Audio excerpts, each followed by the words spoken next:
have this problem that they shouldn't wear tight plastic underwear or Mick Jagger pants. You shouldn't use an electric blanket at night. You shouldn't sit all day with a warm laptop on your lap. You shouldn't keep a cell phone in your front pockets. There's evidence now in animals that the energy from cell phones, if they're on, can have an adverse effect on sperm production. But varicocele is present in 15% of all men, but in 35% of men who have never been able to get their wives pregnant, but in almost 80% of men who were fertile when they were younger, and now they're older, and their wives are older too, and now they're not able to achieve a pregnancy. So it's by far the most common cause of secondary infertility. What this means is men who have varicoceles, they're at risk for progressive decline in fertility over time. All men have a drop as they get older. We know that there's a slow drop in fertility as a man gets older. There's a slow drop in his testosterone levels and his potency. But if men are otherwise healthy, they can maintain fertility and potency well into old age. Abraham was 99 when he got Sarah pregnant, right? So he probably did not have varicoceles. And just because you were fertile when you were younger doesn't mean that you're going to be fertile now, because this causes a progressive decline.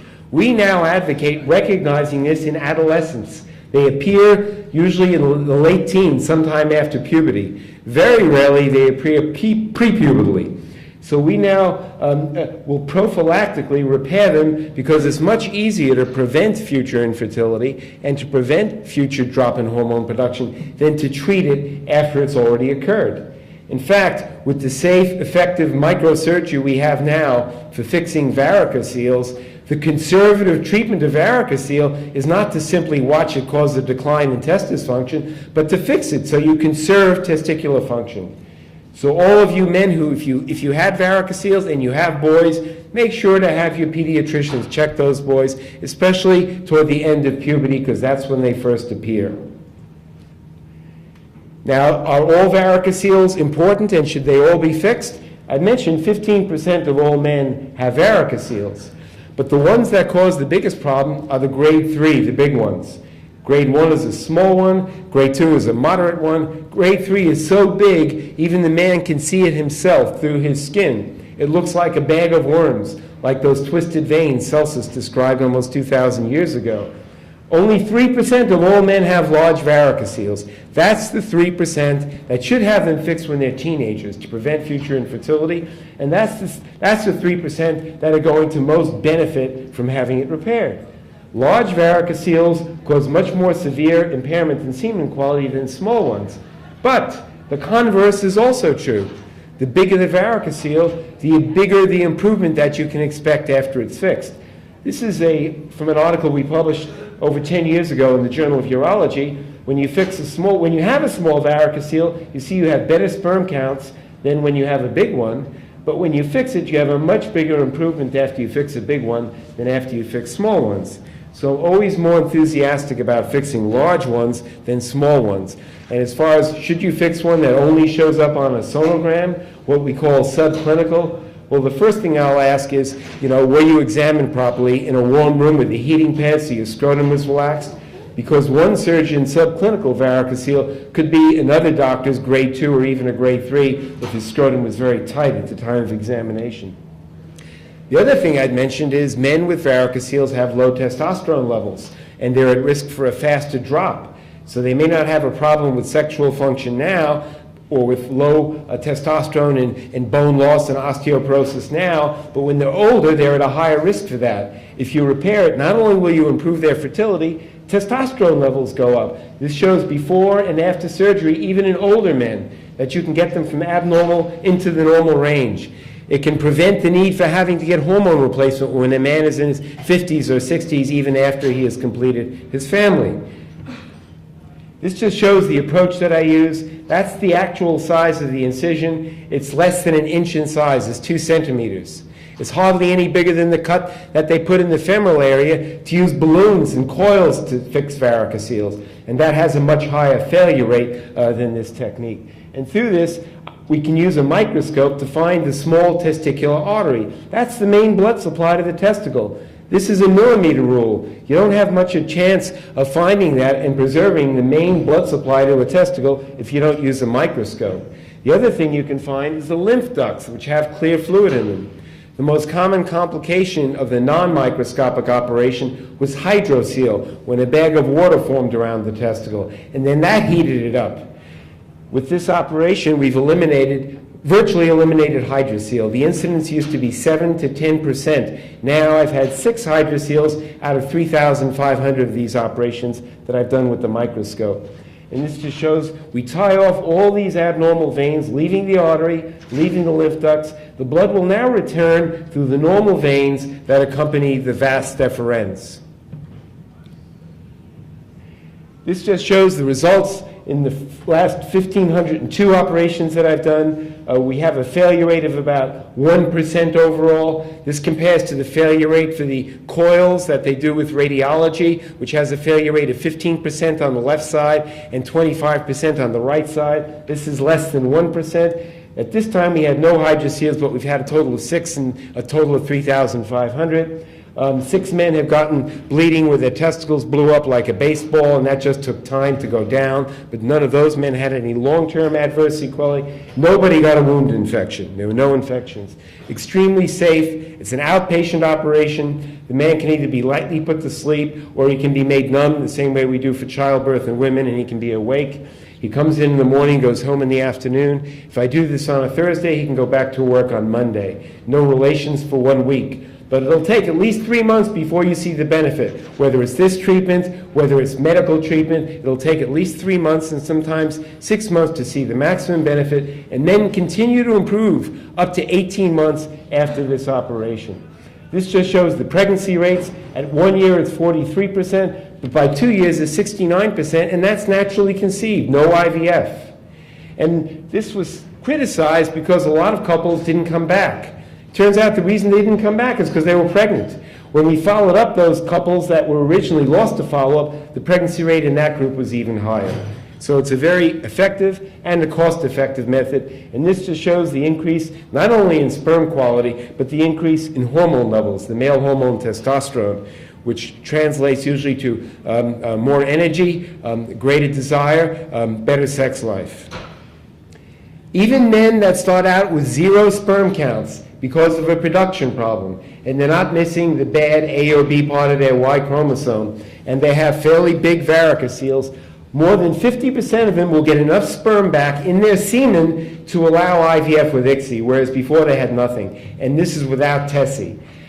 If they don't get sperm back in the semen, more than half the time it'll result in enough production inside the testicle that at least we can find enough sperm at the time of testicular sperm extraction to get you pregnant with IVF and with ICSI.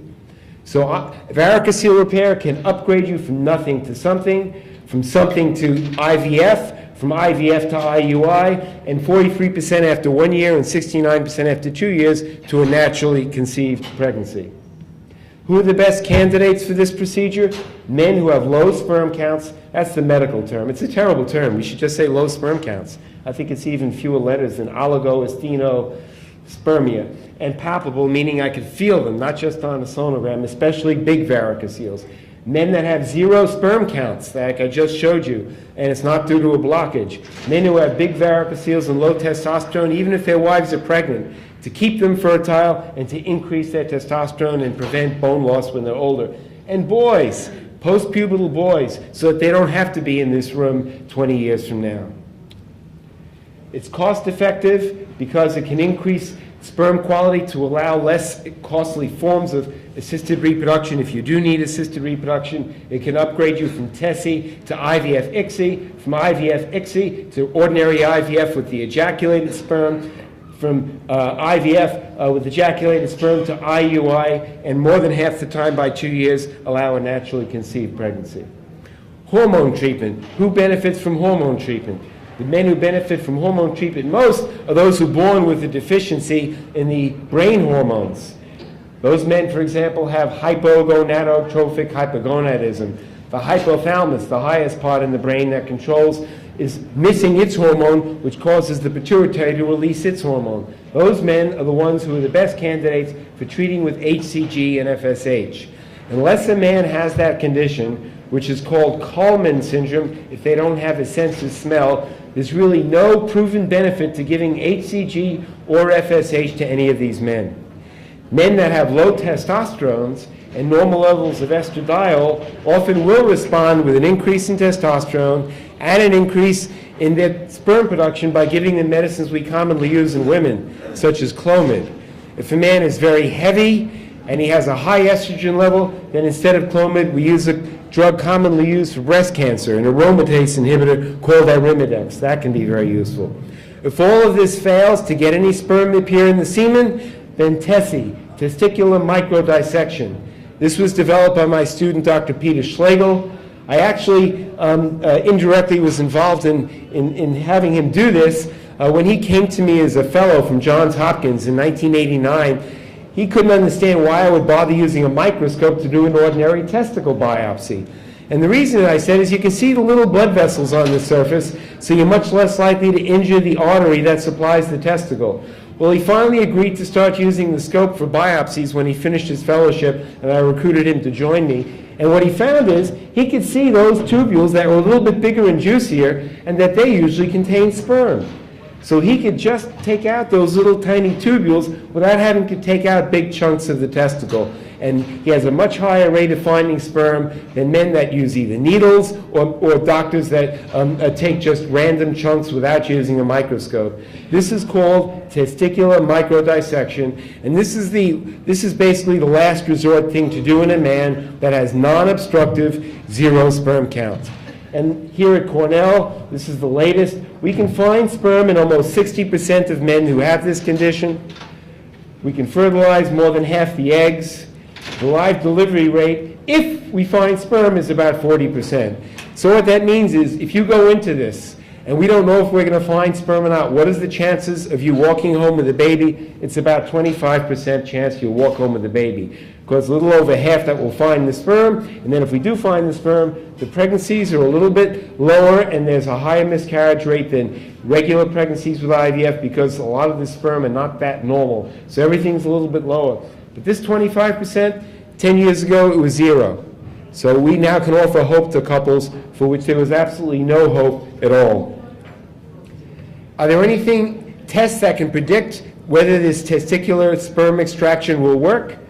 Is a high FSH bad? We know a high FSH is terrible for a woman, but a high FSH, it turns out, is not any better a predictor than anything else as whether we're going to find sperm. What about the size of the testicles? I see men with testicles that are the size of a pea, yet that's not a predictor either. Having small testicles is not a bad predictor for having this.